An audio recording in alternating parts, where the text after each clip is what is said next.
एक लड़की जो घर से निकली और स्कूल जा रही थी। पर डे का उसका नियम था और वो स्कूल जाती थी।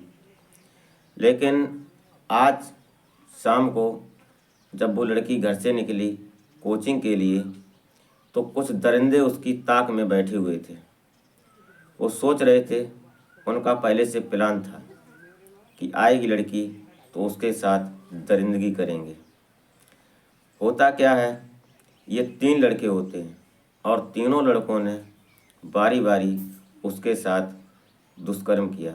और दुष्कर्म इस प्रकार किया कि जो सुनने में और सुनाने में बहुत घिन आती है। हुआ ये कि जो लड़की घर से निकली थी कोचिंग के लिए, रोज़ का उसका काम था स्कूल से आने के बाद और कोचिंग जाती थी। समय का वही 5 बजे का टाइम रहा होगा। आज की कहानी इस लड़की के ऊपर है और इन 3 दरिंदों के ऊपर है जो अंबेडकर नगर से है। नमस्कार, प्रणाम। मैं अजय कोहली। आज की जो सच्ची घटना मैं आपको सुनाने जा रहा हूँ, ये घटना उत्तर प्रदेश का एक ज़िला लगता है अंबेडकर नगर। और इस अंबेडकर नगर में एक थाना पड़ता है हंसवर। और यहाँ हंसवर थाना क्षेत्र में एक घटना घटित होती है। लोगों में हर्षोल्लास का माहौल था। माहौल था होली का। सब लोग होली में व्यस्त थे। कोई कैसे भी होली मना रहा है, कोई अपने परिवार के साथ मना रहा है, कोई किसी रिश्तेदार के यहाँ जा रहा है। होली का त्यौहार है और हिंदुओं में ये ऐतिहासिक त्यौहार है और अच्छी तरह से लोग मनाते हैं। लोग एक दूसरे से मिलते हैं और मिलने के बाद उनको बधाइयाँ देते हैं और अपने अपने बातें करते हैं। लेकिन यहाँ कुछ कहानी अलग बन जाती है। एक परिवार में नहीं तो होली मनी और न ही उस घर में होली का नाम रहा। वो होली एक दर्दनाक होली बन गई, इस परिवार के लिए भयावह बन गई, जो कि ज़िंदगी में उनको याद रहेगी, उस परिवार को याद रहेगी। इतनी भयावह होली हो गई। होली की बात थी, ये लड़की शाम को 5 बजे निकलती है अपने कोचिंग के लिए और जा रही थी। तभी देखते क्या हैं कि ताक में बैठे हुए 3 दरिंदे, और ये तीनों दरिंदे होते हैं आमिर, फैज और फराज। सामुदायिक बात थी, सांप्रदायिक बात थी। लड़की थी हिंदू और ये लड़के थे मुसलमान। यहाँ हिंदू मुसलमान की बात हो गई, राजनीति हो गई। लेकिन ऐसा नहीं था।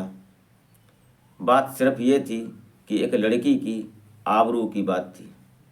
लड़की की उम्र 20 साल होती है और ये लड़की जब स्कूल जा रही थी तो इन तीनों लड़कों ने उस लड़की को ज़बरदस्ती पकड़ा और पकड़ने के बाद बाइक पर बैठाया और बाइक पर बैठाकर ये एक ट्यूबवेल पर ले गए। और जिस ट्यूबवेल पर ले गए, यहाँ इन लोगों ने इस लड़की के साथ बारी बारी संबंध बनाए, रेप जैसी वारदात का अंजाम दिया, घिनौनी वारदात को अंजाम दिया। लड़की चीखती रही, चिल्लाती रही। लड़की जब लहूलुहान हो गई, जब वो चिल्ला रही थी, तो कुछ लड़के उनमें से उसको मार पीट भी रहे थे, जिससे उसके शरीर से खून भी निकलने लगा। लड़की लहूलुहान हो जाने के बाद भी वो अपनी भरकम कोशिश करती रही उनसे छूटने के, लेकिन वो छूट नहीं पाई, क्योंकि 3 लड़के होते हैं और तीनों लड़कों ने उस लड़की के साथ हवस का वो नंगा नाच खेला, जो कि कानून समझ रही इस बात को और कानून अपनी कस्टडी में ले रही है बात।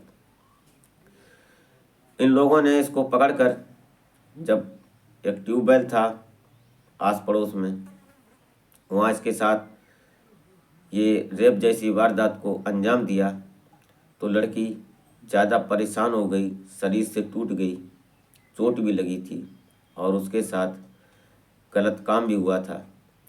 तो लड़की फिर भागती है, वो कैसे भी करके वहाँ से जब निकलती है तो कुछ लोग देखते हैं।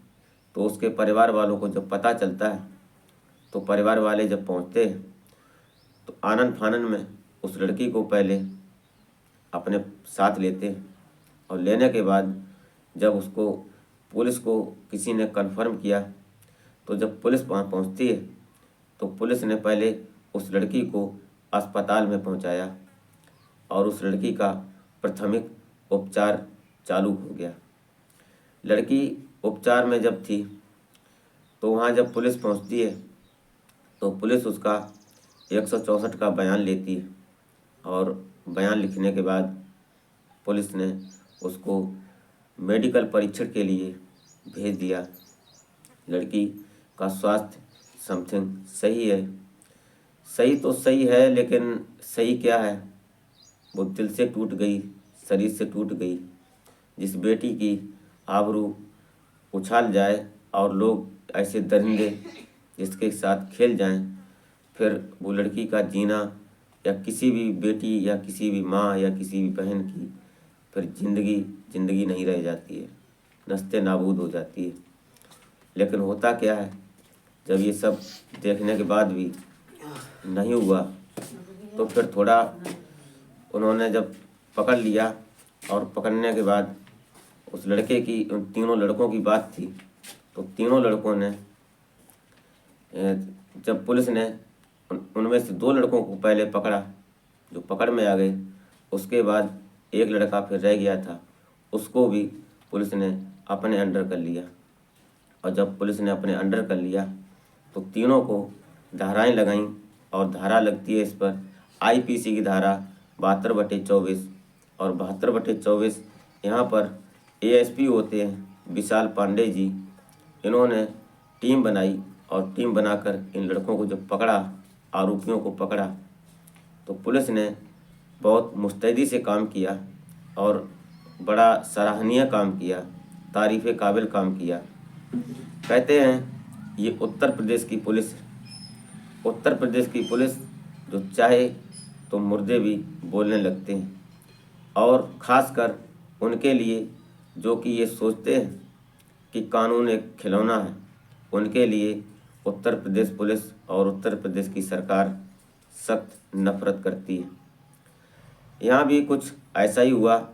इन दरिंदों ने ये सोचा था कि हम जो करते हैं वो क्या जानेगी कानून और क्या पकड़ पाएगी पुलिस हमें। इन्होंने अपने जिस्म की आग तो बुझा ली, लेकिन उनकी शरीर की आग अब ठंडी होगी जेल की सलाखों के पीछे। पुलिस ने इन लोगों को जब पकड़ लिया, अपनी कस्टडी में ले लिया, इन पर धाराएं लगीं। अब न्यायिक सम्माननीय न्यायिक हिरासत में कानून की कस्टडी में इन्हें दे दिया गया है।